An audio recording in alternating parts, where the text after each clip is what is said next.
ஒன்று கவனிச்சிங்களா மக்களே, நம்ம ஆட்சிக்கு வந்ததுக்கு அப்புறம் ஒரு விஷயம் ஒன்று நடந்துகிட்டு இருக்கு. இது இந்த ஜென்சி தலைமுறையை அட்ராக்ட் பண்றதுக்காக இங்கிலீஷ் தமிழ் கலந்த அறிக்கை அது சொல்ல வந்த நினைச்சிங்களா? அந்த காமெடி எல்லாம் கிடையாது. அடுத்து இந்த ரியாலிட்டியை மறந்துட்டு இந்த ரீல்ஸ் போடுறது அது சொல்ல வந்தீங்களா? அந்த காமெடியும் கிடையாது. இது சீரியஸாக ஒரு விஷயம் நடந்துகிட்டு இருக்கு. முன்னெல்லாம் சட்டசபையில் யார் பேசுனா நமக்கு என்ன, யார் அடிச்சுக்கிட்டா நமக்கு என்னன்னு இருந்த கூட்டம்லாம் இப்போ சட்டசபையில் என்ன நடக்குது, என்ன பேசிக்கிறாங்கன்றது ரொம்ப உன்னிப்பாக கவனிக்கிறாங்க. கவனிச்சிங்களா? திமுக ஸ்டைல்லே சொல்லணும்னா ரீல்ஸ் போட்ட கூட்டம்லாம் இப்போ நியூஸ் பார்த்துக்கிட்டு இருக்கிறாங்க.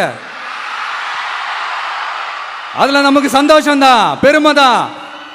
நம்மளுடைய யங்ஸ்டர்ஸ், நம்ம பெண்கள் எல்லாம் அந்த அரசியல் என்னன்னு தெரிஞ்சுக்கணும், அந்த அரசியல் என்னன்னு புரிஞ்சுக்கணும்னு அப்படி ஒரு விழிப்புணர்வு ஏற்பட்டிருக்கு. அதுல எங்களுக்கு சந்தோஷம் தான். இதெல்லாம் யாரால நடந்திருக்கின்றது நான் சொல்லிதான் உங்களுக்கு தெரியணும்னு அவசியம் இல்லை, அது உங்களுக்கே நல்லா தெரியும்.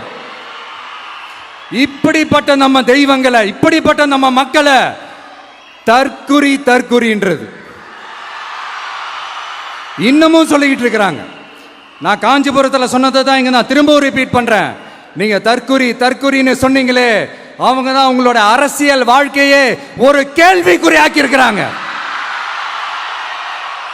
கேள்விக்குறி ஆக்கிட்டாங்க, இன்னமும் ஆக்க போறாங்க. அன்னைக்கு நான் சொன்னப்போ சிரிச்சவங்க எல்லாம் இன்னைக்கு என்ன பண்ண போறாங்களோ? உண்மையை சொன்னாதான் அந்த கூட்டத்துக்கு கசக்குமே. உண்மையிலே நீங்க மக்கள் மனசை புரிஞ்சு வச்சிருந்தீங்கன்னா நீங்க இப்படி மக்களை தப்பாவே பேசியிருக்க மாட்டீங்க.